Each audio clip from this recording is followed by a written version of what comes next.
So today I'll be talking on no excuse. Many of us in Europe choose to let go of our faith, hope in Christ. It's not the fault of anyone, it was a choice. I understand in Europe, believing in God is kind of frustrating because those forces make use of the people trying to frustrate us because we choose to believe in God. I understand, but still, it is possible to serve God in spirit and in truth wholeheartedly in Europe.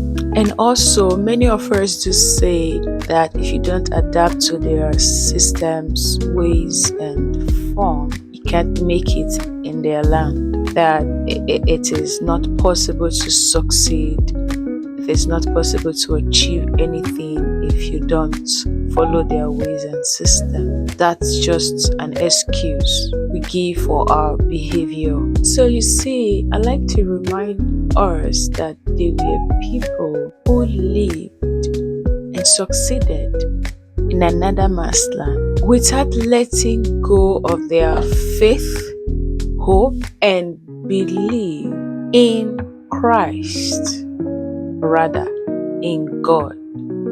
Then it was God. Now is Christ, because we are in Christ. But mind you, God and Christ is the same. We're just addressing it specifically due to the time and season that was then and that is now. Alright? Hope you understand. They held on to their faith, hope, and believe in God. And that's what many of us now lack. So let's read Genesis 47 verse 15 to 23. We all know the story of Joseph. We're using Joseph's story as a case study because his own is related to what we're talking about now. Okay?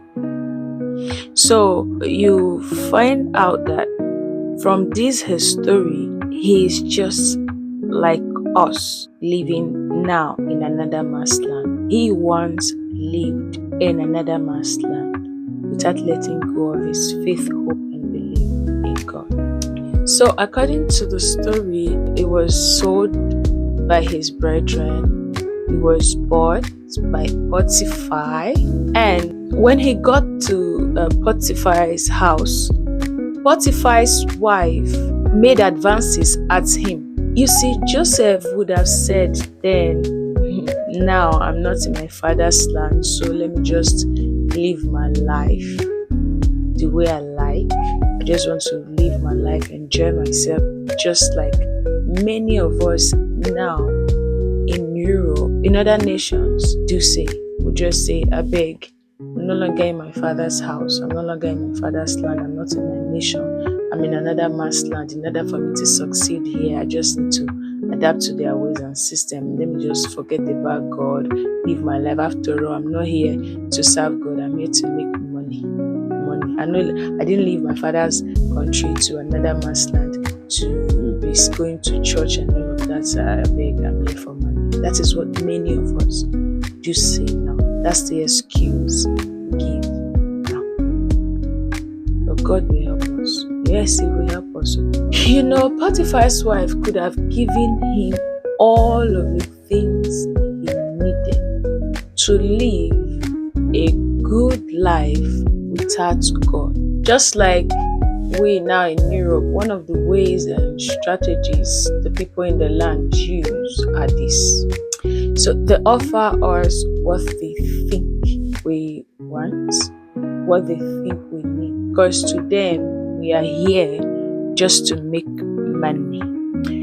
That could be true, but not all the truth. So when they see that you're serving God seriously, they offer you money and things to live comfortably without serving God in truth and in spirit.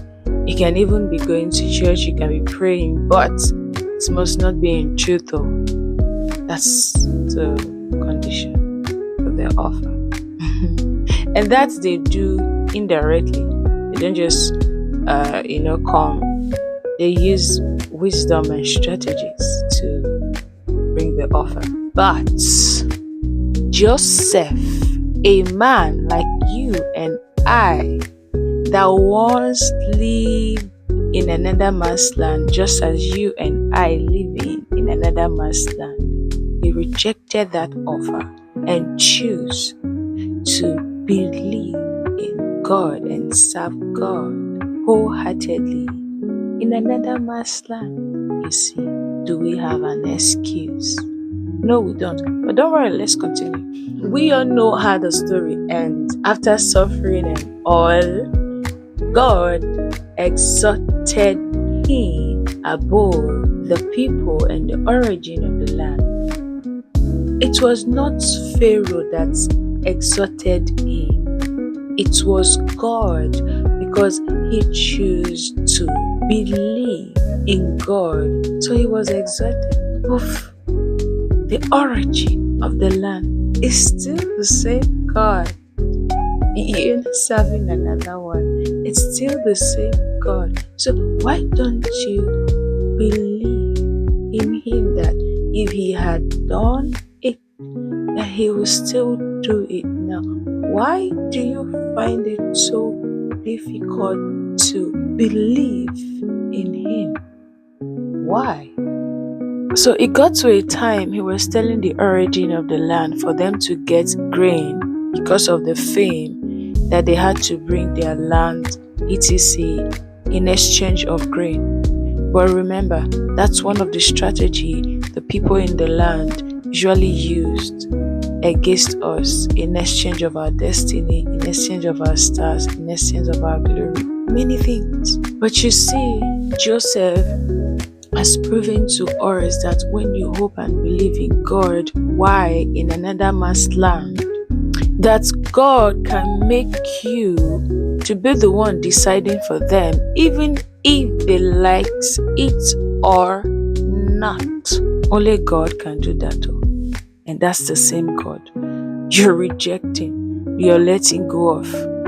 For who? Leaving the Creator for the creature, bowing down for the creature than the Creator. Does it even make sense? Think about it. These should be things we should think of. Even if the land is theirs. But don't forget, God is the Creator of everything. So when you hope and believe in God, God chooses to give what is His to whomsoever He chooses to give it to. No one can question Him or do otherwise. He is God all by Himself, the first, the beginning, the Almighty. He has never been defeated. Even when the authority and power was taken away from our forefather in the Garden of Eden by the devil, but God was still God. Was He not? He was still God. He still remained. He was still in charge and control of everything. Just that the Satan was able to control the earth and the systems then, but God was still above him. So you letting go of your faith, hope, and believe in God, all in the name of, if I don't adapt to their system and ways, I will not succeed, I will not make it, I will not be this and that. Those are just excuses. They are all excuses. Joseph did not adapt. Did he succeed or not? Did he? Come on, think about this thing. Think about it. See, the truth is that if you were to be in your father's land and you're also serving God in truth and in spirit, or you choose to serve Him properly, there will still be forces, there will still be obstacles, there will still be battles. As long as you are a child of God in this earth, in any nation you find yourself, your father's land, your mother's land, wherever it is, there are forces everywhere that do fight the sons and daughters of God. You should know that. So you being in Europe is not an excuse that, because it's another man's land. That's not an excuse at all. Okay, see, let me tell you the truth of this matter. The truth of this matter is that you don't know who God is. You don't know who you are in Christ. If you truly know who God is and who you are in Christ, no matter what happened to you, no matter what is done to you, you will not let go of your faith and hope and believe because in Christ, because you're so conscious of who He is and who you are in Him. Just like Joseph, He will place everything in your hands. If you don't say yes, it's not yes. You don't say no, it's not no. You don't believe it. I believe it and more because I'm a living witness of it.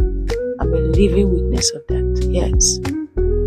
So you see, I hope God was able to speak to us that letting go of our faith, hope, and belief is our choice. It was the choice we made. We made that choice, and it's not an excuse of not serving God well and properly here in Europe. See you in the next one. Until then, bye.